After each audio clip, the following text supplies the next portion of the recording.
வாழ்க்கை அவனவன் வாழ்வதற்கென்று மட்டும் கருதக்கூடாது, மற்றவர்கள் நலனுக்கும் என்று கருத வேண்டும். தந்தை பெரியார். மும்பையிலே 25வது மாடியிலே வாழ்ந்து வந்தான் ஒரு வங்கி மேலாளன். மிகவும் கண்டிப்பானவன். எல்லோரும் தங்களின் வேலையை மிக பொறுப்பாகவும் சரியாகவும் செய்ய வேண்டும் என்று விரும்புகிறவன். அவன் சட்டங்களுக்கு அதிக முக்கியத்துவம் கொடுத்து ஊழியர்கள் நேரம் தவறாமலும் நேர்மையாகவும் உண்மையாகவும் நடக்க வேண்டும் என்று கட்டாயப்படுத்துவான். யாருக்கும் எந்தவிதமான சலுகையும் காட்ட மாட்டான். ஒரு நாள் தன் வீட்டு கதவை திறந்து கொண்டு வெளியே சென்று அலுவலகத்திற்கு செல்ல முயற்சி செய்ததால் சாவி பாதியாக உடைந்து விடுகிறது. அவனால் தற்சமயம் வெளியில் வர முடியாத சிக்கலிலே மாட்டிக்கொள்கிறான். எப்படியும் அலுவலகம் செல்ல வேண்டுமே என்ற ஆதங்கம். வேறு வழியில்லாமல் பூட்டு பழுதுவாக்கும் ஒரு நிறுவனத்திற்கு தன் மொபைல் மூலம் தொடர்பு கொண்டார். அடுத்த 10 நிமிடத்தில் பூட்டுகளை சரி செய்யக்கூடிய ஒரு ஆள் வங்கி மேலாளரிடம் வருகிறான்.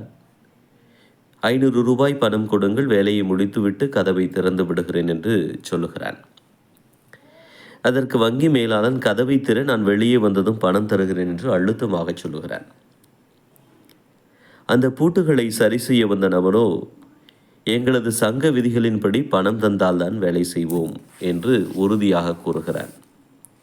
வங்கி மேலாளர் அவரை திட்டுகிறான்.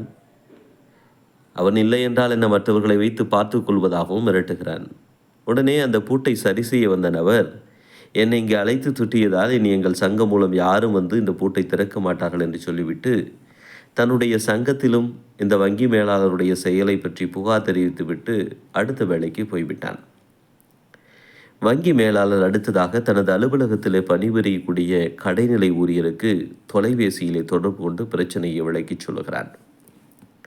அவனோ, சார், நான் சென்ற வாரம் ஒரு சொந்த வேலைக்கு செல்ல 30 நிமிடங்கள் அனுமதி கொடுங்கள் என்று கேட்டபோது அலுவலகத்திலே சொந்த வேலை செய்ய அனுமதி கிடையாது என்று நீங்கள் தானே சொன்னீர்கள். இப்பொழுது மட்டும் அலுவலக நேரத்தில் உங்கள் சொந்த வேலை செய்ய நான் எப்படி வர முடியும்? அலுவலகம் முடிந்து மாலை 5 மணிக்கு வந்து உங்களை உங்களது இல்லத்தில் சந்திக்கிறேன் என்று கூறி தொலைபேசியை வைத்து விட்டான்.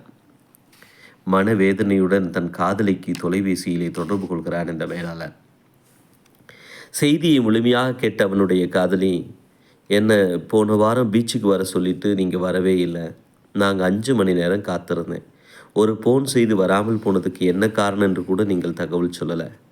மேலும் அதற்கான வருத்தத்தை கூட எனக்கு தெரிவிக்கலை. எனவே சில மணி நேரம் வீட்டுக்குள்ளேயே இருங்க, அப்போ தான் காத்திருப்பதனுடைய வழி உங்களுக்கு புரியும் என்று சொல்லி ஃபோனை துண்டித்து விட்டார். ஒரு சாவி உடைந்து வீட்டில் தான் மாட்டிக்கொண்டதால் எல்லோரும் இப்படி படுத்துகிறார்களே, உதவி செய்ய மனமில்லாமல் நடந்து கொள்கிறார்களே என்று கோபமடைந்து மேலாளர் தன் அடுக்குமாடி குடியிருப்பினுடைய வாட்ச்மேனை கூப்பிட்டார். அவரிடம் செய்தியை கூறி, உன்னிடம் இந்த வீட்டின் மாற்று சாவி இருக்கும் அல்லவா, தேடி கொண்டு வந்து இப்பொழுது எனக்கு உதவி செய்ய என்று கேட்டார். அதற்கு அந்த வாட்ச்மேன், சார், தினமும் காலையிலும் மாலையிலும் உங்களுக்கு தொடர்ந்து வணக்கம் சொல்லும்போது ஒரு நாளாவது என் முகத்தை பார்த்து பதில் சொல்லியிருப்பீங்களா? ஒரு சிறிய சிரிப்பு கூட உங்கள் முகத்தில் நான் பார்த்ததில்லையே. இப்போது எனக்கு அதிக வேலை இருக்குது. சாவியை தேடிக்கிட்டு உங்கள் வீட்டுக்கு வர என்னால் முடியாது. எப்படியாவது இன்னும் சில மணி நேரத்தில் உங்களுடைய வங்கி ஊழியர் அல்லது காதலி வரலாம், அவங்க உங்களுக்கு உதவி செய்வாங்க அப்படின்னு சொல்லிட்டு துண்டித்து விட்டார். இவ்வளவு நடந்த பிறகு அந்த வங்கி மேலாளர் அதிகம் யோசிக்க ஆரம்பித்தார். என் வாழ்க்கையில் எனக்கு நெருக்கடி வருகின்ற சமயத்தில் உதவி செய்ய ஒரு நல்ல மனிதரை கூட நான் சம்பாதிக்கவில்லையே.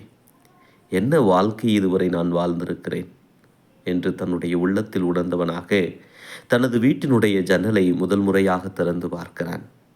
அப்பொழுதுதான் அழகிய வானத்தை அவன் பார்க்க முடிகிறது. அங்கு பறக்கின்ற பறவைகளையும் அவை தரக்கூடிய இனிய ஓசைகளையும் கேட்டு மனதிலே மகிழ்ச்சி அடைகிறான். அப்பொழுது கதவை தட்டும் சத்தம் கேட்கிறது. கதவு திறக்கப்படுகிறது. வங்கி ஊழியன் நின்று கொண்டிருக்கிறான். வாட்ச்மேன் மாற்று சாவியை கொடுக்கிறான். அவர்கள் கூறுகிறார்கள், உங்களிடம் நாங்கள் தாமதமாக வருவதாக சொன்னோம், ஆனாலும் மனது கேட்கவில்லை. உங்களிடம் அப்படி நடந்து கொண்டதற்காக எங்களை மன்னிக்கவும் என்று சொன்னார்கள்.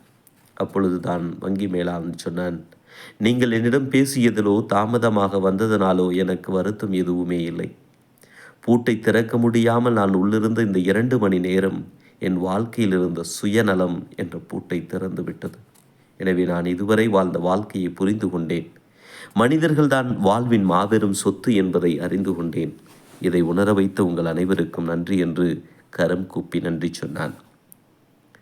வாழ்விலே நமக்கு ஏற்படக்கூடிய ஒவ்வொரு நிகழ்வும் பல பாடங்களை கற்றுத்தருகிறது. மனித உறவுகள் நமது வாழ்விற்கு பெரிய சொத்துகள் என்பதை உணர்ந்து உறவுகளை நேசிக்க கற்றுக்கொள்வோம். வாழ்க்கையின் வெற்றி மனிதர்களை சம்பாதிப்பதில் தான் அடங்கியிருக்கிறது. மற்றவர்களுக்கு நாம் என்ன செய்கின்றோமோ அதுவே நமக்கு நாளை கிடைக்கிறது. இதுதான் வாழ்க்கையின் தத்துவம்.